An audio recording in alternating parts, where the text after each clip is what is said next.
শুভ সকাল বন্ধুরা, সবাই কেমন আছো? আশা করি সবাই খুব ভালো আছো। আমিও বেশ ভালো আছি। আজকে সকালবেলা ঘুম থেকে উঠেই দেখি গুড়ি গুড়ি বৃষ্টি পড়ছে, আর আমি সকালবেলা বেরিয়ে পড়েছি একটু হাঁটতে। হাঁটতে বেরোলেই আমি একবার করে ঢু মারি এই মোড়ের মাথার দুটো গাছের যে দোকান বসে সেখানে।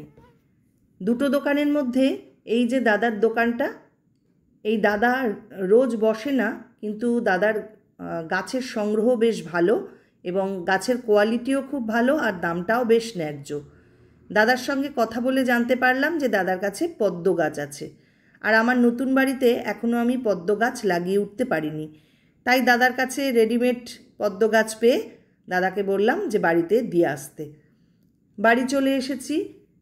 এই যে বড় প্যাকেটটা দেখছো, এটা বেশ কিছুদিন আগেই অনলাইনে আমি অর্ডার করেছিলাম এবং এসেও পৌঁছেছে বেশ কিছুদিন আগে। তবে আমার খোলা হয়নি, কারণ আমার অলরেডি অনেকগুলো স্টকে ছিল।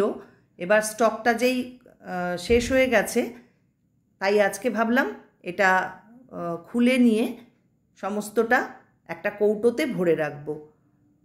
আমি একসাথে বেশ অনেকগুলো করে কিনে রাখি, যাতে আমার মোটামুটি 2-3 মাস চলে যায়। এগুলোকে একে একে সব খুলে এবার আমি কৌটোতে ভরে রাখব। আর হ্যাঁ, এটা কি সেটা তো বলাই হয়নি। এটা হচ্ছে সম্রানী কাপ।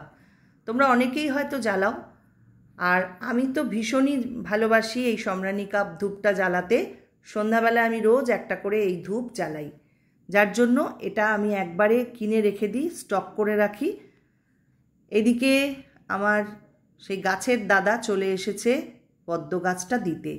এই দাদাকে পেয়ে আমি একটা গাছ একটু রিপোর্টিং করিয়ে নিলাম, কারণ এইটাকে ভাবছি আমি আমার ড্রয়িং রুমে রাখবো। গাছটা বেশ বড় হয়েছে।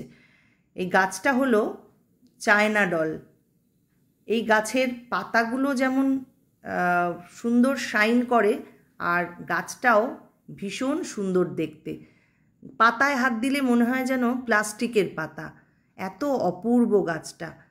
আর এগুলো একদমই ইনডোর প্ল্যান্ট, যার জন্য ঘরে রাখলেও কোনো অসুবিধা হয় না। দাদাকে বললাম এটা একটু লাগিয়ে দিয়ে তারপরে ওপরে তুলে দিতে। আমার সারা বাড়িতে এত এত গাছ, তবুও গাছ দেখলে যেন পাগলের মতন করতে থাকি। শুধু মনে হয় এই গাছটা কিনি, ওই গাছটা কিনি।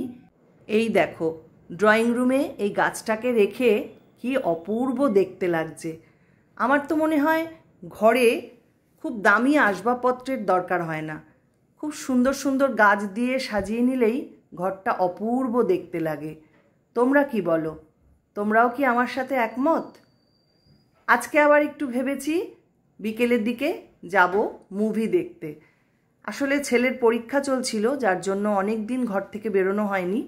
আজকে ঠিক করলাম ছেলে, আমি আর আমার একটা বন্ধু 3 জনে মিলে একটু মুভি দেখে আসব। আমি খুব একটা বাইরে বেরোই না, আসলে ঘরেই নানা রকম কাজ নিয়ে ব্যস্ত থাকি। আরও বেশি বেরোনো হয় না আমার ব্যবসার কারণে।